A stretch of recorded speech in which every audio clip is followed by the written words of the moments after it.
আমি এই মুহূর্তে আছি নোয়াখালী জেলার সবচেয়ে বৃহত্তর যে পাইকারি বাজার রয়েছে নোয়াখালী পৌর বাজারে। এখানে এসে আজ কথা বলেছি এ বাজারে যারা মাছ বিক্রেতা রয়েছেন এবং ক্রেতা রয়েছেন তাদের সাথে। বাজারে যারা মাছের পাইকার রয়েছেন তারা জানিয়েছেন দেশের চলমান পরিস্থিতিতে গত 2 সপ্তাহ আগে যে সকল মাছের দাম যেমন ছিল তার থেকে কেজি প্রতি প্রত্যেক মাছে 30 থেকে 40 টাকা করে দাম কমেছে। এর কারণ হিসেবে তারা বলছেন নোয়াখালী থেকে মাছ পার্শ্ববর্তী জেলা ফেনী, লক্ষ্মীপুর সহ অন্যান্য জেলায় পরিবহন করতে না পারায় মাছের দাম কমেছে। তো বিক্রেতা যারা রয়েছেন তারা জানিয়েছেন কার্প জাতীয় যে মাছগুলো রয়েছে বাজারে সেগুলো গত 2 সপ্তাহ আগেও আকার ভেদে প্রায় 450 থেকে 500 টাকা কেজি দরে বিক্রি হলো, সেগুলো আজকের বাজারে বিক্রি হচ্ছে 380 থেকে শুরু করে 450 টাকা। এছাড়া যে পাঙ্গাস মাছ রয়েছে সেটি গত 2 সপ্তাহ আগেও কিন্তু নোয়াখালীর বাজারে বিক্রি হয়েছিল 190 থেকে 200 টাকা কেজি দরে আকার ভেদে, সেটি আজকের বাজারে বিক্রি হচ্ছে 160 থেকে 170 টাকা দরে।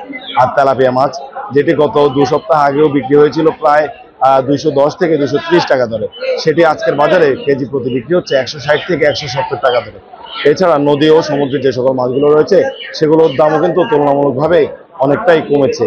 ইলিশ মাছ যেটি গত 2 সপ্তাহ আগেও আকার ভেদে কেজি প্রতি বিক্রি হচ্ছিল 1000 থেকে শুরু করে 1500 এবং আকার ভেদে সেটি বড় আকারে 2000 টাকা পর্যন্ত বিক্রি হচ্ছিল, যেগুলো আজকের বাজারে বিক্রি হচ্ছে 800 থেকে শুরু করে 1400 এবং 1500 টাকায়। তো এই ছিল আসলে নোয়াখালীর মাছের বাজারের তথ্য নিয়ে আমার কাছে সবশেষ।